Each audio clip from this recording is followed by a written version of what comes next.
Anchor Shalini, Jasprit और रीमा परासर के साथ बहुत बहुत स्वागत है। एक बार फिर से बहस की तरफ आगाज करेंगे, लेकिन जो बहस आज शुरू हुई इस पर जेपी राज्यसभा में, उसमें जेपी नड्डा जी ने कहा कि जहां ओबीसी की जो बात कर रहे हैं, देश को पहला ओबीसी प्रधानमंत्री बीजेपी ने दिया। आकाश जी, मैं आपके पास आ रहा हूं रिएक्शंस के लिए, लेकिन पहले हम शालिनी के पास जाना चाहेंगे। ओबीसी के मामले में मैं एक ही चीज कहना चाहूंगी कि जब महिलाओं के साथ भेदभाव होता है ना, घर पे, बाहर, नौकरी में, सड़क पर, तो उसमें कोई ये नहीं देखता है कि अच्छा ओबीसी की महिला है, सवर्ण महिला है या किस कैटेगरी की महिला है। तो महिलाओं को ये जो बांटने की राजनीति की जा रही है, यहाँ महिलाओं को बराबरी का दर्जा देने की बात हो रही है। इसकी बात नहीं हो रही है कि उसमें SC ST का कितना आरक्षण हो या ओबीसी का कितना आरक्षण हो। क्या इस देश में किसी के पास भी ये डेटा मौजूद है कि ओबीसी कैटेगरी की महिलाओं को ज्यादा पीछे रखा जा रहा है या घर पर उनके साथ भेदभाव ज्यादा होता है और बाकी महिलाओं के साथ नहीं होता है? अगर ये डेटा अवेलेबल नहीं है तो फिर ओबीसी के नाम का अलग राग आलापना, ये पहली चीज। और दूसरी बात, गुड़ खाए गुलगुले से परहेज करें। आपको ओबीसी आरक्षण देने की आप मांग भी कर रहे हैं और फिर आप समर्थन भी कर दे रहे हैं क्योंकि आप बुरा नहीं बनना चाहते। अगर आपको लगता है कि ओबीसी को अलग से आरक्षण मिलना चाहिए, उनकी महिलाओं को मिलना चाहिए, तो फिर अपने मामले पर अड़े रहिए। अगर आप नहीं अड़ते और आप समर्थन नहीं देते, लोकसभा में तो आपने दे दिया, राज्यसभा में भी आज आप दे देंगे, तो फिर आपकी आवाज कहाँ गई? एक होना चाहिए। खबर एक होती है, खबर का विश्लेषण एक होता है और उसको जमीनी स्तर पर बताने का कोशिश या प्रयास किया शालिनी ने। बहुत बहुत स्वागत है आपका भी। अनुराग जी बहुत बहुत स्वागत है। प्रीति जी आपका बहुत बहुत स्वागत। आकाश जी आपका स्वागत है। प्रधानमंत्री की बात की, देश को पहला ओबीसी प्रधानमंत्री बीजेपी ने दिया। आकाश जी पहले रिएक्शन है, देन प्रीति जी आपके पास। मैं मेरी बहन को पहले जवाब दे दूं कि पहले आरक्षण की नीति को आप समझिए। It is about social and political representation, it is not about economic representation. दूसरी बात, ओबीसी पंतप्रधान की बात तो बीजेपी कर रही है, नड्डा साहब ने कहा, लेकिन जब ओबीसी आरक्षण जो मंडल कमीशन दे रहा है, इतना बड़ा 52% ओबीसी है, उसके जब हक की बात हो रही है, तो क्या ये ओबीसी के नाम राग आलापने वाले पीएम उनको हक की बात क्यों नहीं? आपने क्यों नहीं दे दिया 2010 में? 2010 में सर जी, ये जो कॉन्स्टिट्यूशनल अमेंडमेंट होता है, इसके लिए पूर्ण बहुमत लगता है। उस वक्त पूर्ण बहुमत नहीं था। आज 2014 से मोदी सरकार के पास जब दिया जा रहा है, जब जिस समय बात हो रही है महिला को सशक्तिकरण की, तो आप उसमें उस समय तो आपने नहीं बात कही। महिलाओं के ही अंदर क्या ओबीसी की महिलाएं नहीं है? क्या SC की महिलाएं नहीं है? क्या ST की महिलाएं नहीं है? आपको मणिपुर की हमारी आदिवासी बहन पर जुल्म होता है तो आपको अच्छा लगता है? रीमा प्रसाद, रीमा प्रसाद, ये जो राजनीति करने की कोशिश हो रही है, दरअसल ये क्रेडिट लेने की होड़ है कांग्रेस पार्टी को या उनके सहयोगी दलों को। अनुराग जी हैं, पहले भी उनसे मेरी बात होती रही है। इन लोगों को परेशानी बस इस बात की है कि इसका पूरा क्रेडिट चला जाएगा बीजेपी को, क्योंकि यहाँ से सीधे यही मैसेज जा रहा है कि ये कदम महिलाओं के लिए उठाया गया। राइट, कमाल की बात है। किसने कहा क्रेडिट की बात है? ये महिला नहीं, क्रेडिट की बात होती तो हम तो मणिपुर गए थे, भारतीय जनता पार्टी के लोग क्यों चुप थे? क्रेडिट लेने नहीं गए थे? हमारे देश की बेटियों माताओं के साथ अन्याय हो रहा था, तब हम लोग खड़े थे। नहीं मेरी जब स्टेट में अनुराग, नहीं लड़ने की बात नहीं। हाँ। कौन लड़ रहा है? कोई लड़ी नहीं रहा, और हक के लिए लड़ रही तो बात उन्हीं के हक की तो बात कर रहा हूँ। जब महिलाओं पे अन्याय हुआ यहाँ पे, जिस तरह से पहले, लेकिन जब आप जाते हैं तो स्टेट्स में चुनाव करके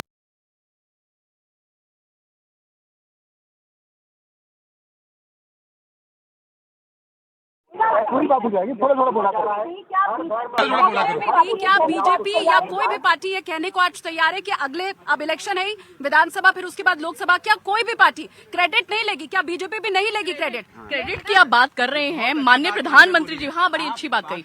मैं आपसे सवाल यही पूछूंगा, 4 साल है ना अभी, 24 में आपकी पार्टी महिलाओं, इधर आप नहीं, सवाल तो अच्छा पूछ रही है, लेकिन एक भाई ये भी पूछ रहा है आपसे बहनों के लिए कि समाजवादी पार्टी लोकसभा के चुनाव में विदाउट अभी रिजर्वेशन की बात करें, 4 साल लगेगा, अभी आप कितनी सीटें देने वाले हैं? क्रेडिट लेने की बात कर रहे हैं तो मैं आपको बताती हूँ, माननीय प्रधानमंत्री जी जब CM थे ना, CM के बाद जब वो PM बने, उन्होंने अपना जितने भी खाते में, अकाउंट में जितना भी पैसा था, उन्होंने देश की बेटियों को की पढ़ाई के ऊपर लगाया। उसके लिए उन्होंने कोई बिल पारित नहीं किया था, बिल नहीं उनके ऊपर कोई किया था। जो उनको कोई गिफ्ट भी मिले, उसको भी उन्होंने ऑक्शन करके वो भी बहन बेटियों के लिए किया। और क्रेडिट की जो बात आप कर रहे हैं, तो क्रेडिट लेने का काम आप लोगों का है। चंद्रयान तो हमारा, महिला बिल तो हमारा, देश जो है वो हमारा, आपका इनका से नहीं चलता है, सबका साथ सबका विकास। मैं आपके पास वही सवाल है, आपके पास तो वही सवाल है, आप कितनी देखिए मैं इनको कहना चाहूंगा, कल में हमारे नेता कांग्रेस के आदरणीय राहुल गांधी जी ने स्पष्ट तौर पे कहा, चलो हम क्रेडिट दे देते, कल से इंप्लीमेंट कीजिए। क्यों सेंसेक्स चाहिए आपको? सुनिए, हमने 2011 में जनगणना कराई है, इंप्लीमेंट कीजिए, डिलिमिटेशन छोड़ दीजिए, कल से इंप्लीमेंट कीजिए, क्रेडिट लीजिए। ये चुनावी शगुफा है आपको। आकाश जी को न्याय नहीं देना है। आकाश जी इलेक्शन 24 में, प्रीति जी, आकाश जी 24 में इलेक्शन है, ये बहस है, स्टूडियो की बहस है। मैं आपसे ये कह रहा हूं कि वायनाड अगर रिजर्व हो गया तब क्या करेंगे महिला से? फिर राहुल गांधी जी कहां से लड़ेंगे? बिल्कुल दे दीजिए। आप बताइए। अच्छा, दूसरा सवाल मैं आपसे भी पूछ रहा हूं और आपसे भी पूछ रहा हूं कि ठीक है 4 साल अभी है ना, आप कह रहे हैं ना देरी की, लेट लतीफी किया, महिलाओं को दीजिए ना 33-50% दे दीजिए, सीटों में दे दिया। मैं अभी पूछूं सबसे पहले इन्हीं से पूछूं। हमारे कांग्रेस पार्टी ने अपने राष्ट्रीय अधिवेशन में रिजोल्यूशन पास किया है और हर चुनाव में भागीदारी देने की, 33% आरक्षण देने की, ये आदरणीय सोनिया गांधी जी ने ठराव पारित किया है और उसके अकॉर्डिंगली देने वाले हैं। बिल्कुल। अभी तो मध्य प्रदेश में ही टेस्ट हो जाएगा। मध्य प्रदेश, राजस्थान, छत्तीसगढ़, तेलंगाना, महाराष्ट्र, जो जहां चुनाव होंगे वहां मैं आपसे सवाल, अभी 2 लिस्ट आई है, मतलब आकाश जी 2 लिस्ट आई हैं, 2 लिस्ट मध्य प्रदेश की आ गई हैं जिसमें नाम फाइनल। मुझे बताइए जरा महिलाओं को कितनी दिए? मैं आ रहा हूं आपके पास जी। देखिए, मैं सबसे पहले तो बाकी कहीं की बात तो मैं बाद में करूंगी, सबसे पहले मैं अपना उदाहरण दे देती हूँ। मैं 2017 में चुनाव लड़ी थी, जनरल सीट से लड़ी थी।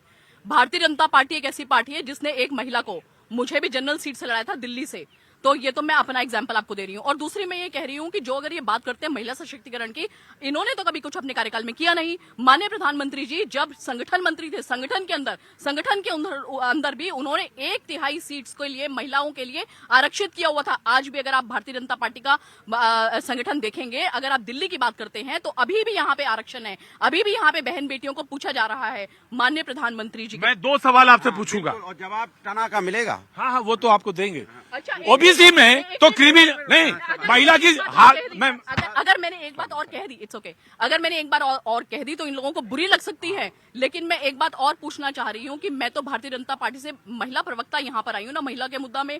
क्या आप लोगों के पास में महिला प्रवक्ता नहीं थी?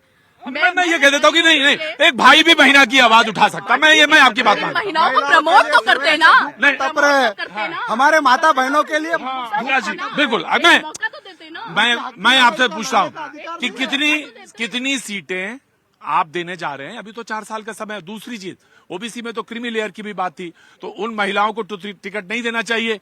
जो सुन लीजिए पूरी बात, उन महिलाओं को तो टिकट नहीं देनी चाहिए जो ऑलरेडी सशक्त हैं। तो फिर आप किसको देने जा रहे हैं, किसको चुनने जा रहे हैं? और जो हैं क्या उनको काटेंगे?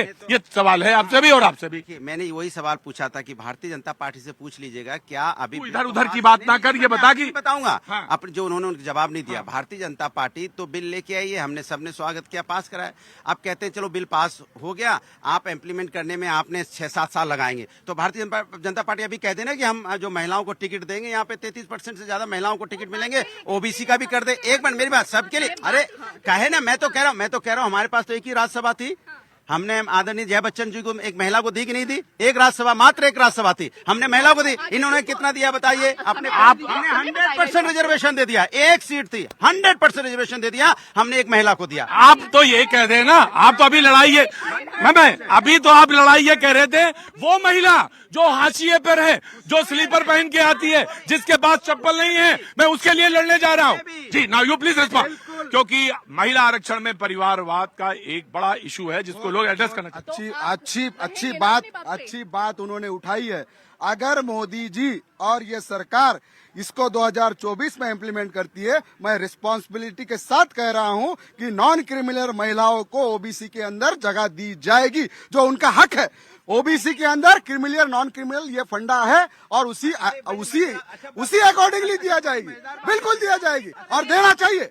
देखिए, ये एक इशू है। ये हाँ, तो समाजवादी पार्टी का इसमें स्पष्ट नहीं है। 1 2 3 विचार। अब बताओ, हम तो आपके लिए लड़ रहे हैं और आप बीजेपी के लिए लड़ रहे हैं। देखिए अनुराग जी अरे हम तो आपके अधिकार की बात अनुराग जी। रिजर्वेशन आए, रिजर्वेशन मिले, 2024 में लागू हो जाए, और आप उधर से हमारे पे सवार हो रहे हैं। नहीं, दूसरी बात ये है अनुराग जी से मेरा सवाल है इसमें ये इधर भी नहीं नहीं इधर उधर नहीं आप बिल्कुल आप प्रखर प्रवक्ता हैं मैं तो आपसे पहले ही सवाल पूछ रही हूँ। मेरा सवाल ये है कि एक दूसरे के पाले में गेंद फेंकने की यहाँ पर कोशिश हो रही है। कल डिम्पल यादव ने ये भी कहा था कि अल्पसंख्यकों को भी आरक्षण मिलना चाहिए। अब अल्पसंख्यक भी इसमें मुद्दा आ गया है, मुस्लिमों को आरक्षण मिलना चाहिए। आप अपनी पार्टी का इसमें रुख साफ करिए मैं ना। तो सीधी सी बात कहता हूँ, ये जो हिंदुस्तान है ना, सभी जाति धर्मों का देश है, तो उससे मिलकर हिंदुस्तान मिला है। हम इससे सभी जाति धर्मों का सम्मान करती है समाजवादी पार्टी, इसलिए वो भारत का और देश का सम्मान करती है। हम चाहते हैं हर वर्ग को सम्मान। अनुराग जी ने कहा 100% रिजर्वेशन दिया किसको? जया बच्चन को। जया बच्चन को जरूरत है क्या? जया बच्चन कौन है इस देश में? क्या वो SC है, ST है? कौन? मैं सुनिए, आप किसी दलित महिला को उठा के देते रिजर्वेशन? रीमा, मैं एक बात कहना चाहता हूँ। रीमा, अगर वो एक फिल्म फ्रेटर्निटी से आती हैं, अच्छा बोलने वाली, सोचने वाली, समझने वाली, सुनिए मैं अभी की बात कह रहा हूँ, चिंतक हैं और स्वागत है उनका स्वागत है। लेकिन मैं ये कहना चाहता हूँ कि डिबेट को जनसभा ना बनाइए, इलेक्शन की डिबेट ना बनाइए। मैं आपसे ये सवाल पूछ रहा हूँ कि वो जो हाशिए पे है, जो पैर में स्लीपर है, तो कहिए ना यहाँ पे कि 50% देंगे हमको। हम तो कह रहे हैं कि ओबीसी, दलित, अल्पसंख्यक की जो महिलाएं हैं, जो बाकी पीछे छूट गई हैं, जो कमजोर वर्ग है, उनको हमें आगे लेके आना है। लेकिन आकाश ने हो या ना हो, आकाश ने साफ बोला ना। मैं भी साफ ही तो कह रहा हूँ, भारतीय जनता पार्टी बताए। हमें यह बताइए कि मध्य प्रदेश में, छत्तीसगढ़ में, राजस्थान में, मध्य प्रदेश और राजस्थान में तो आप हैं ना। तो हम ही उठा रहे हैं, और आवाज कौन उठा रहे हैं? इन्होंने तो उठाई भी नहीं, इन्होंने तो ओबीसी को लिया भी नहीं। जो 50-55% के बीच में ओबीसी हमारे देश के अंदर में, इन्होंने उसकी तो बात भी नहीं की। हम तो उसी की प्रधानमंत्री जो है, अभी आपको सवाल बताया मुझे ना, से हो रहा है। प्रधानमंत्री भाई, देश में जो काम करता है, बात सवाल उसी से पूछा जाता है। आप लोग सिर्फ रस्म निभाई कर रहे हैं। मुझे लगता है कि बिल्कुल महिला विरोधी मानसिकता से काम करने से काम नहीं चलेगा। अगर आप वाकई में चाहते हैं, आप ब्लैक एंड व्हाइट में बोलिए ना, आप चाहते हैं नहीं चाहते, आप साथ में है या नहीं है। अगर आप हैं तो हाँ बोलिए ना, आप हाँ बोलिए ना। आपको देरी से दिक्कत हो रही है। बहन जी, कैसी बात कर रहे हैं आप? हमने वोट दिया, बिल पास करा दिया, अगर आप है कि नहीं। पूछना चाहती हूँ कि अगर मुस्लिम महिलाओं के आरक्षण की बात पर असदुद्दीन ओवैसी के 2 सांसद विपक्ष में दे सकते हैं वोट, उसके विरोध में दे सकते हैं। रिप्रेजेंटेशन की बात हो रही है ना, अभी आप यही कह रहे थे कि बात रिप्रेजेंटेशन की है, तो यहाँ पर कोई और स्वर और वहाँ नहीं करते करते और फिर समर्थन, वो नहीं होना चाहिए ना। हम कहा नहीं, दो एक एक ही तरफ स्वर। ये डबल स्वर में 2014 में कहा था वो मैं रिजर्वेशन लेके आएंगे, 2023 में ले आए जब चुनाव आ गया। इनसे पूछे ना, हम तो अभी भी खड़े हैं कि हम देश की हर महिला, हर वर्ग का सम्मान करने वाले। लेकिन ये नहीं बता पाए अभी कितने टिकट देंगे। अरे हम तो दे ही रहे हैं, बीजेपी बताए, हम तो उनके साथ खड़े हैं और हमेशा देते आए हैं टिकट। जब मेरा एक ही इसमें यह सवाल है, जब 370 की धारा आप एक रात में हटा सकते, जब इलेक्शन कमिश्नर हटाने का आप प्रावधान कर सकते, तो क्यों डिलिमिटेशन, क्यों सेंसेक्स? अरे 2024 में लागू करो।